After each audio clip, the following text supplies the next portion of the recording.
Salamlar. Deyirlər qisas soyuq yeyilən yeməkdir. Amma Elxan Elatlı'nın Qan ləkəsi romanında bu heç də belə deyil.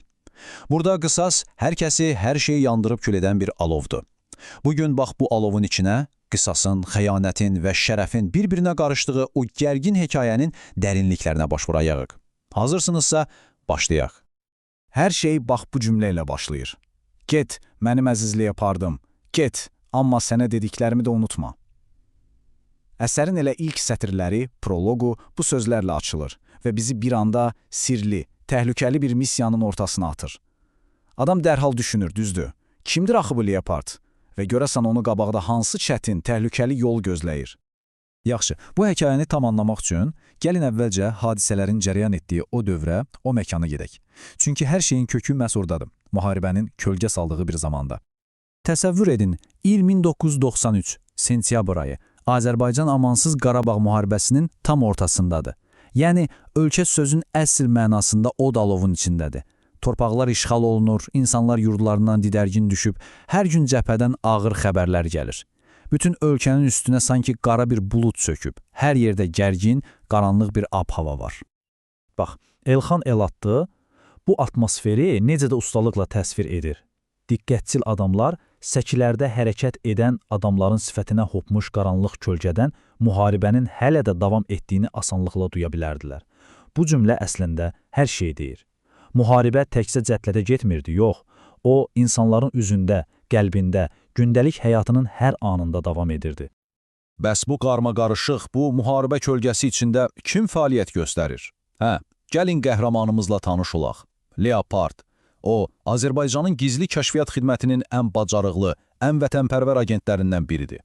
Ölkəsi üçün ən təhlükəli missiyalara gedən, kimliyini hamıdan gizlədən əsil kölgə döyüşçüsü. Deməli, səhnə quruldu, müharibə, gərginlik, bir də kölgədəki qəhrəmanımız. İndi isə gəldi hekayənin fitilinin alışdığı yerə. Köhnə bir rəqabət yenidən alovlanır və əsil qan davası başlayır. Hər böyük hekayədə olduğu kimi, burada da bir-birinə düşmən olan iki tərəf var. Səhnənin mərkəzində iki nəhəng, iki güclü ailə dayanır. Bir tərəfdə Sadıxovlar, digər tərəfdə isə Ağaşamillər. Düşünün ki, aralarında 10 illərdir davam edən bir soyuq müharibə var. Amma indi bu soyuq müharibənin vaxtı bitib, yerini qanlı bir döyüşə vermək üzrədir. Və ilk domino daşı aşır. Əlif Ağa Sadıqovun yeganə oğlu, varisi Rafiq vəhşicəsinə öldürülür. Bu sadəcə bir cinayət deyil, əsla deyil. Bu qanla yazılacaq uzun, amansız bir qisas zəncirinin ilk halqasıdır.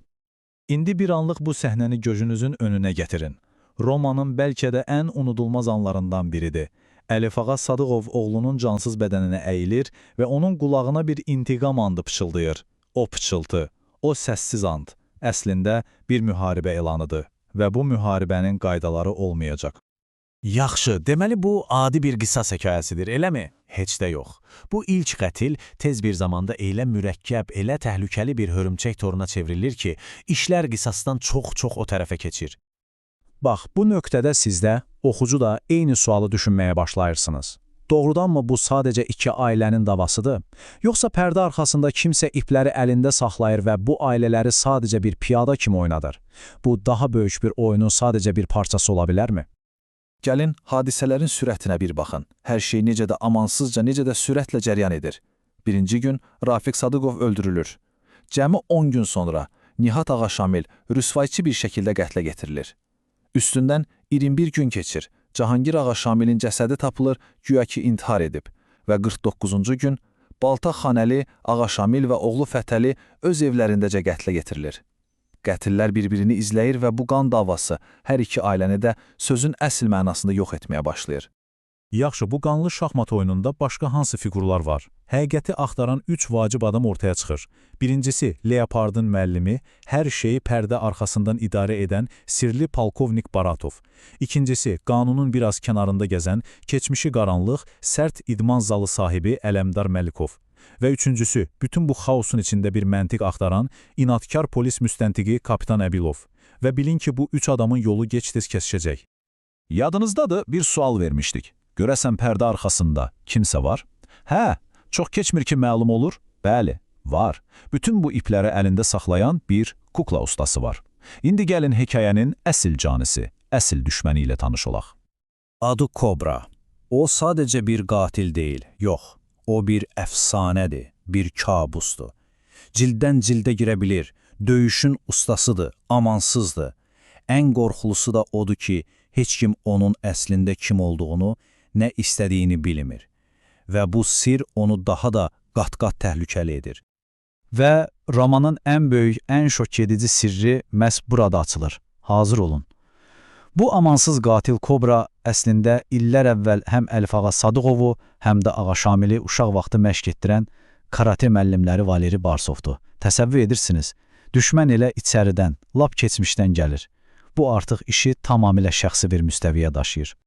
Tam da düşünürsən ki, vəziyyət bundan pis ola bilməz, polkovnik Baratovun bu sözləri gəlir. Biz bir sxem tapdıq. Məktəb zirzəmisinin planını oxşayır. İnanırıq ki, partlayıcı qurğu yerləşdiriləcəkdir. Bir anda hər şey dəyişir. Məsələ artıq iki ailənin qissası deyil. Kobra bir terror aktı planlaşdırır. Hədəfdə günahsız uşaqlar var. Təhlükə bütün ölkə üçündür. Və beləcə hekayə öz zirvəsinə, kulminasiya nöqtəsinə çatır. Artıq vaxtdır, Kobra üçün sonov başlayır. Final səhnəsi tam bir film kimidir. Deməli, Leopard ki, onun əslində Ələmdar Məlikov olduğu ortaya çıxır, Kobranı Əlifağa Sadıqovun dəniz kənarındakı villasına qədər izləyir. Fırtınalı bir gecədə ölümcül atışma başlayır. Güllələr havada uçuşur. Tam həbs olunacaqkən Kobra işıqları söndürüb özünü fırtınalı, coşqun dənizə atır və qaçır. Sonra suda batmış bir maşın tapılır, amma Kobranın cəsədi heç vaxt tapılmır. Və polkovnik Baratovun bu son cümləsi hər şeyi özətləyir. O kafirin ölüsünü görməsəm inanmaram. Bu cümlə ilə də roman bitir. Yəni, təhlükə həqiqətən sovuşdu mu? Yoxsa Kobra hələ də hardasa gizlənir? Bu sual havada qalır. Beləliklə, roman bizi çox dərin bir sualla tək buraxır. Bütün ailələri yox edən, bütün ölkəni təhlükəyə atan belə bir qisas savaşında sizcə həqiqətən bir qalib ola bilərmi? Bu sual üzərində düşünməyə dəyər. Əlbəttə ki, bizim bu danışdıqlarımız Elxan İlatlı'nın Qan Ləkəsi romanındakı o inanılmaz gərginliyin, o macəranın sadəcə kiçik bir hissəsidir. Icebergin görünən tərəfi deyək. Əgər bu cür kitab təhlilləri, icmalları xoşunuza gəlirsə, o zaman sizi YouTube-da Sətir Altı kanalımıza gözləyirik. Mütləq kanalımıza abunə olun, o zınqrov işarəsinə də basın ki, yeni təhlillərimizdən dərhal xəbəriniz olsun. Və ən əsası, şərhlərdə bizə yazın, növbəti dəfə hansı kitabı bu cür təhlil etməyimizi istəyərdiniz. Bəlkə elə bu kitabın PDF formatını istəyirsiniz, bunu da bizə şərhlərdə bildirin. Vaxt ayırıb dinlədiyiniz üçün çox sağ olun.